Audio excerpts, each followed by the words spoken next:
Welcome back. Well, for all of you who have said, I don't have time to read that long novel, whatever happened to the short story? Well, my guest, Jascha Kessler, has written a jewel of a book called Classical Illusions, published by McPherson and Company. Welcome, Jascha. And this is the short story as a jewel, some 2 pages long that truly, I have said, the word processor has become, I think, the curse for the second novelist, because it's mirror, mirror on the wall, who's an author after all? And I can give you 500 pages if you press the right keys. Yes, and this is, what is it like to write and rewrite again and pare it down to a diamond sharpness? It's hell. It's hell. Sheer hell. But there's an end to it. And you know sooner or later, mostly sooner, what you've got. You don't depend on chapter 42. You really have to bring it to a satisfactory conclusion. All right, especially there is a story here called under the title Corinth, that under lesser hands would be a 500-page expansive novel, and yet you have brought all of what I would call the eroticism and the character in that story. So let's tell our friends in the audience what the story is about and why I can say that. Well, it's narrated or spoken by a banker in San Marino, California, who is having a hard day. Actually, it begins somewhat before that day. It begins just before the Rose Bowl, when his wife is involved in making the floats, and he has thoughts at their 25th anniversary banquet or dinner for the family and friends.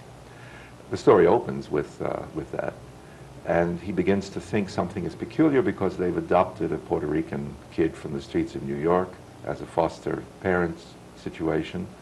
The kid was a beautiful, handsome boy with a club foot who was going bad, and they shipped him west. Well, the wife has fallen in love with that boy. She doesn't know it, but she has. And the story begins with the narrator, who is nameless, as all my narrators are, observing her unconscious affection in front of all of these people for their 25th anniversary. I guess the Rose Bowl comes. The boy is on a float because he's built like a dark Greek god. And there is a Rose Queen, who's a beautiful black girl, and she falls in love with the Puerto Rican boy, more or less, or they start dating, as kids do nowadays. And he thinks, well, that's a very interesting match. The heart of the story, I suppose, is his ruminations as he's coming home from work one day, where there's been a bankers meeting about the millions they've made at high interest rates backing a glossy porno magazine. Yeah, the I won't mention names, but it could be Playboy, Penthouse, Hustler, and he thinks about the relationship of our culture to money, to pornography, to writing, to everything that's involved in those magazines, which is a microcosm of, I suppose, American life today. And then comes home and, shall I tell the end? Just enough to say that he finds the wife and the young boy in an embarrassing situation. Yes, and he accepts it. The impression is, don't let me bother what you're doing, stop what you're doing, escorts the young girl out, and you leave the reader saying, now what? But that goes through all of these short stories. There's always, as the story ends, now what? Is that what you, the author, want? Well, I hadn't thought of it that way, Connie. For many years, because I've always written stories, and this is my 4th book of stories, I think, 4th collection, editors have said, but you have a novel here. Why don't you go on? My wife has said it, my friends have said it. There's a novel. I said, well, everything that has to be said is said in that story. And I think people who think that I'm failing the novel, or failing the job of creating a 500-page book, don't quite understand what the short story does and has traditionally done. Okay, you teach English you're a professor of English and Literature at University of California, Los Angeles. Yes. How do you teach the short story today? Well, you teach it as a course. I teach short story writing. I've always taught short story writing. Some of my best students have gone on to be famous novelists. Such as? Oh, John Nichols, for instance, whose first book was The Sterile Cuckoo, an enviable book. I was very jealous when I got the galleys of that, because it's a magnificent book. You teach the history of the short story, which is an original American creation. Our greatest writers, Melville, Poe, and Hawthorne, of the 19th century, were, in their beginnings, and for a while, short story writers. Melville branched out into big novels, but Hawthorne learned to write by writing several collections of short stories. Poe never wrote anything but the short story, and he is the father of the short story for European and American literature, really. There were no short stories in English literature, except for some in Shakespeare's day. Then you had to wait a century and a half. Well, the French. The French short story came in, but that's 100 years ago. Yes. And many of them were learning from Poe. Maupassant and Chekhov are 100 years ago. Poe is 160 years ago. I see. And if you read Edgar Allan Poe, who was always, unfortunately, put down as a poet, you find he's one of the great masters of the genre. Jascha, classical allusions, and I asked you before we met, what were the various, Aeneid, Corinth, and you were Jocasta, of course, I knew from Oedipus. And Corinth is where Oedipus grew up. Yes, but why using those as titles for these short stories that are modern day? Well, thereby lies a long tale. I'll see if I can wag it very briefly. All right.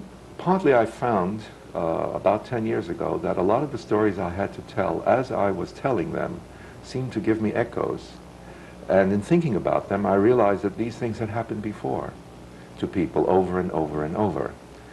It isn't that I'm relying on Greek myths or biblical stories or medieval legends, all of which have titles here, to tell the story. I'm not refurbishing the old. I'm just putting a layer of resonance in all the way through so that these things can be seen by some readers to be very ancient, and yet, as you know, all the stories happen right now to people who are contemporaries. So it's like an archaeologist looking at a dig that each layer has had the same life lived on it. That's right. There's more to it than that, Connie. A lot of people who tell you stories, your friends, stories you read in the newspaper, people are usually not aware that their stories have happened to a lot of other people. They're lost in their own experience, and they have no way of interpreting what's happened to them. But everyone is living a myth. Everyone is living a half a dozen myths and a half a dozen stories. They don't know it. In a way, I'm reminding people in these stories that life, we're bound up with the whole human race of the past and in the present and in the future. And we're bound in such a way that if we know the old stories, we know our own stories. And vice versa, if we can read our own stories, we suddenly say, but this happened to someone else, falling in love, falling out of love, killing somebody. Going back to an old love like the Muse, that is a wonderful story. In the courtly love story. Yes, where he goes back and he sees a woman he hadn't seen for how many years? I guess she ran away a year or so before. And he knocks on the door and ends up spending the night and almost can't get out of having a love affair with her that he really doesn't want. He was going back in his own memory where she was more attractive than she was in person. But she seduces him again. Yes. Because women are not simply, and this is another problem with our society, women are right to complain about being sex objects. They're not. They're very complicated creatures. They're mysterious, they're spooky, they're mothers, sisters, lovers, they're ancient queens, they're goddesses. They're all rolled up in one. And in a way, in this story, that all happens to this man who's looking for her. Yeah, there was a woman who did that. I mean, all of my stories have real people at the bottom. I assumed that. I assumed that. You also are a translator of Hungarian poetry. I've been doing that for about 15 years. Yeah. It's collaborative translation. But your career has maintained the purity of literature. I hope so. It's, you could say purity, you could say dedication, you could say... Well, I said to you earlier, you hadn't sold out. Yes. Which, yes. Reading these stories, you could have sold out. I try. A lot of people who should have bought them, in which case my friends would have said I'd sold out, didn't. I mean, Playboy had a crack at a few of them. Yeah. But I just don't seem to be hitting the porno level that people require, or the sensational level, or the shock level, although I think most of the stories are very shocking and very upsetting. Jascha, we're going to take a short pause, and we'll be back with our guest, Jascha Kessler, author of Classical Illusions, published by McPherson.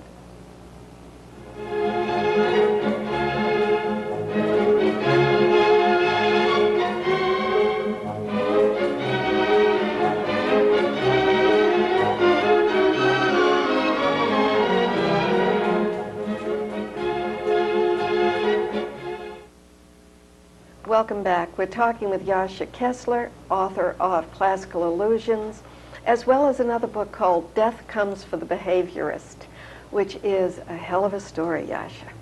Glad you like it. A man going through the airport having a heart attack, and no one will lift a finger to help him in San Francisco. It happened. Yeah. It happens. And talk about how the ending. Well, it turns out after going through Stanford University and finding out that he's a guinea pig for the cardiological labs, he jumps out of bed and says, I'll die at home. And he goes home to Wisconsin. He's a professor of psychology, and that's why it's called Death Comes for the Behaviorist, because he doesn't even know how he's behaving. He doesn't understand his own psychology or anyone else's. It's a lesson in psychology, I suppose. He goes to his doctor and finds that actually he's had one of the first cases discovered about 20 years ago of an inflammation of the lining of the heart, which simulates a heart attack. Mm-hmm. But the heart attack gives him an excuse to meet his maker, and I think you may like the story because it shows us that he learns nothing from being face to face with death. And most people probably learn very little, although popular lore likes to say that, well, I saw the angel and I'm going to reform myself. I don't think human beings can reform themselves. They're incorrigible. Are you a cynic, Jascha? No, I hope not. I'm a skeptic. I don't think there are any answers. And I think possibly that may explain my preference for the short story form. Because when you say, where do we go from here? That would presume that one knew how life was going to develop for these characters, what was going to happen next. And I don't think we know what's going to happen next if we're free. Mm-hmm. If we're enslaved to a neurosis or a habit or a terrible situation or a culture which doesn't let us move, if we have dictators around us, we're in trouble.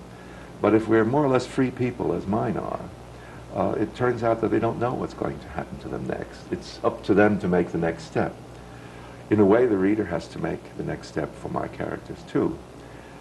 And I would say that what I'm after is mystery. That every moment we live is really not mysterious, because we know where we are and how we are and who we are and how many calories we eat and how long we exercise, but we don't know anything about it. We don't know what it means. We have the clue, the faintest clue. Where does literature fit into the scheme of life for you? Well, I think literature is full of clues for us. It's like looking in the mirror. There are clues to what I was yesterday, what I am now, what I might be tomorrow. And we may not be able to understand those clues. That's why the mystery story is so popular. We look at the clues. Only the author knows the clues. The author plays God, but I'm a skeptic. I can't play God. But I put as much as I have thought and can learn into each story, so that there are dozens of clues, not one. I think the layering means that I try to make the stories very rich in suggestion, but very simple in event. They happen as they happen. And it is a beautiful book. Will you autograph it for me, Jascha? With pleasure. And if you would like a copy of our publication, Good Books, write to me, Connie Martinson, P.O. Box 69, 1640, Los Angeles, California, 90069. We'll tell you about some other books we've liked recently. Well, Max Perkins, Editor of Genius, written by A. Scott Burke. Max Perkins was the editor for